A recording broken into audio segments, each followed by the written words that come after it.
Honorable Chairman Sir, I rise to apprise this august House of recent developments in West Asia that are a cause of deep concern to all of us. As honorable members are aware, this round of conflict started on 28 February 2026.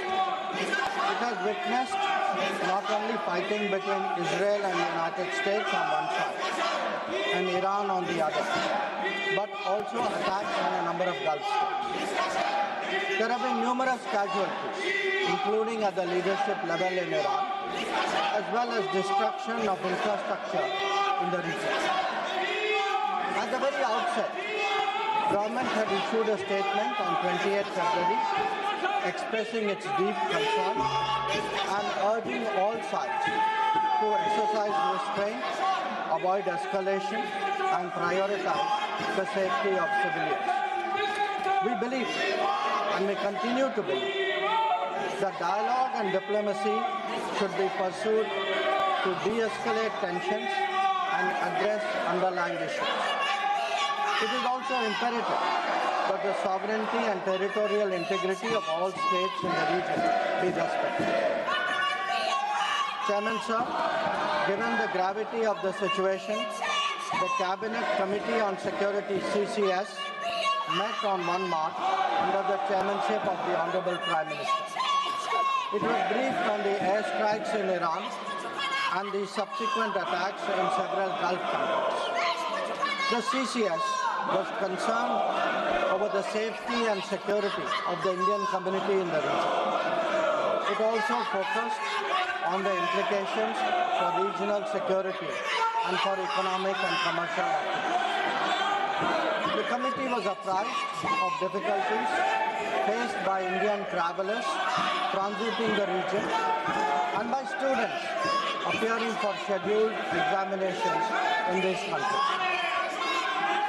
It directed all concerned ministries and departments to take appropriate measures to respond to these problems. Honorable Prime Minister continues to closely monitor emerging developments, and relevant ministries are coordinating to ensure effective responses. Chairman Sir, the conflict has continued to intensify and the security situation in the region has deteriorated significantly. We have noted that, in fact, the conflict has spread to other nations with mounting destruction and deaths. Normal life and economic activities in the entire region are visibly affected and in some cases have come to a halt. We therefore reiterated our call on 3 March for dialogue and diplomacy and spoke up for an early end to the conflict. I am confident, sir, that the entire House joins me in expressing our sorrow at the loss of life. Honorable Chairman, sir, while any development that negatively impacts peace and security in the world is deeply troubling, this ongoing conflict is an issue of particular concern for India. We are a neighboring region and understandably have obvious stakes in West Asia remaining stable and peaceful. There are almost 1 crore Indian citizens who live and work in the Gulf nations. In Iran too, there are a few thousand Indians who are there for study and employment. The region is key to our energy security and includes many important suppliers of oil and gas. Chairman, sir, the Gulf is also a major trade partner, accounting for US dollars. आप लोगों से आग्रह है कि जो सवाल आप उठा रहे हैं उसी सवाल का जवाब सरकार की तरफ से विदेश मंत्री जी दे रहे हैं। अगर आपकी चिंता है कि भारत के लोग गल्फ में हैं, भारत के लोग ईरान में हैं, मिडिल ईस्ट में हैं, तो क्या कार्रवाई सरकार कर रही, आप क्या परिचय दे रहे हैं? अगर सरकार की तरफ से आपके उस चिंता का स्टेटमेंट आ रहा है, आपके इशूज पे स्टेटमेंट आ रहा है, तो मैं आग्रह करूंगा कि आप लोग सदन को कृपया सुचारू रूप से चलने दें। आप सुनिए माननीय विदेश मंत्री जी, जो आप सवाल को उठाना चाहते हैं, उसका जवाब दे रहे हैं, स्टेटमेंट दे रहे हैं। आप सुनना नहीं चाहते, पहले से प्ले कार्ड लेके आए हैं। ये प्ले कार्ड लेके क्यों आए? कई बार अध्यक्ष जी ने कहा प्ले कार्ड लेकर के सदन में नहीं आया जा सकता, फिर भी आप तैयारी के साथ कि सदन को नहीं चलने देना। माननीय विदेश मंत्री Chairman sir, the Gulf is also a major trade partner, accounting for US dollars 200 billion almost annually of trade. The House is also aware that in the last decade there have been significant investments from the region into the Indian economy. Therefore, the serious supply chain disruptions and climate of instability that we perceive are indeed serious issues. Furthermore, these include attacks on merchant shipping, where Indian nationals often constitute a large proportion of the crews. We have sadly already lost 2 Indian mariners and 1 remains missing in such incidents. I know, sir, that the House joins me in condoling the deaths. Honorable Chairman, sir, government has been assessing the situation in West Asia continuously since the 12-day war in June 2025. We noted the indications of growing tension and cautioned the Indian community in Iran accordingly. On 5 January, Indian nationals were advised by the Ministry of External Affairs to avoid non-essential travel to Iran. Those already resident there were urged to register with the embassy, exercise due caution, and monitor embassy website and social media handles. A second advisory was issued on 14 January, reiterating the advice to avoid travel in even stronger.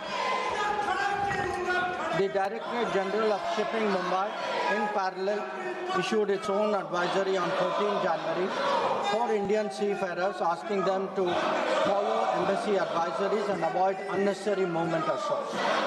Recruitment and shipping companies were asked not to deploy or send Indian seafarers to Iran.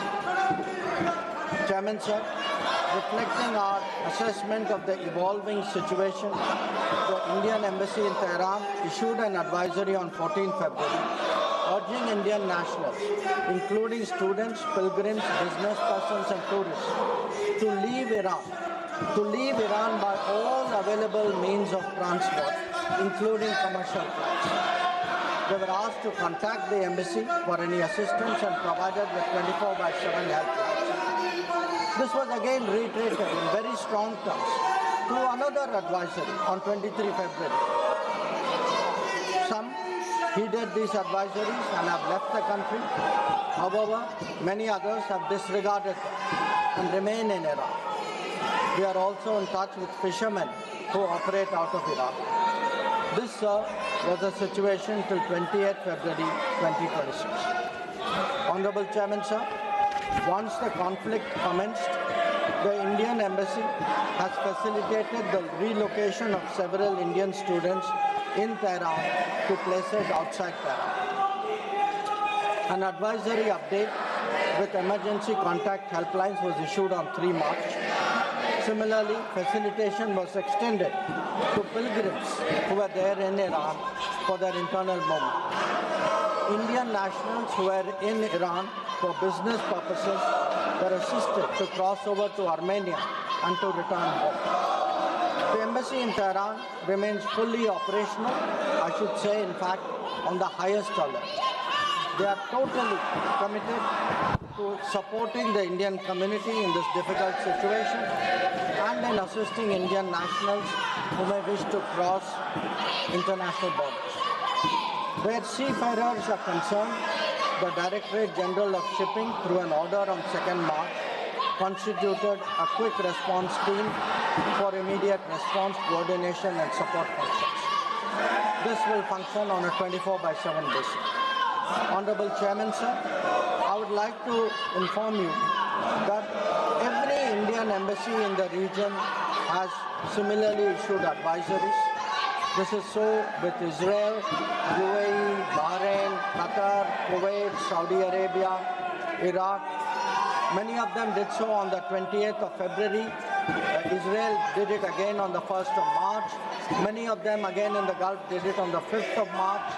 Saudi Arabia did it on the 8th of March. So this has been a continuous exercise.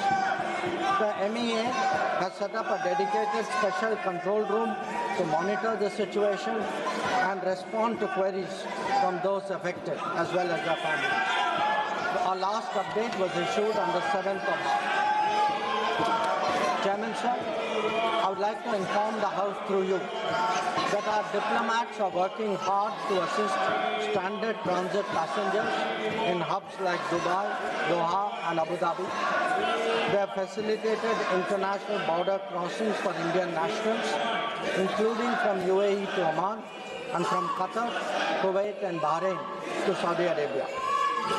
Wherever there has been a partial opening of airspace, we have approved and undertaken commercial flights, including non-scheduled flights, for the return of Indian passengers.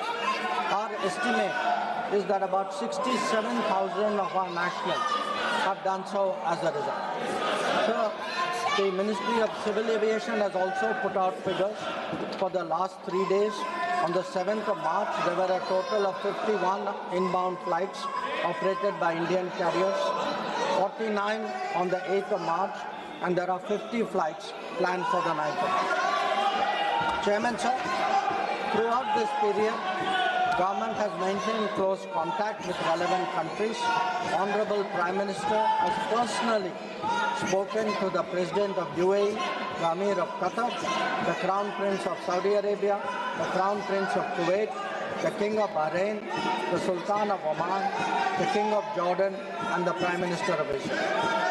In each case, we received assurances that the well-being of the Indian community will be the priority for the host government. I have similarly been in close touch with my counterparts in these countries. Insofar as the United States is concerned, we have maintained regular contacts through diplomatic channels. While attempts have been made, contacts with Iran at the leadership level are obviously difficult at this time. I have, however, spoken to Foreign Minister Araghchi on 28th of February and the 5th of March. We will continue these high-level conversations in the coming days.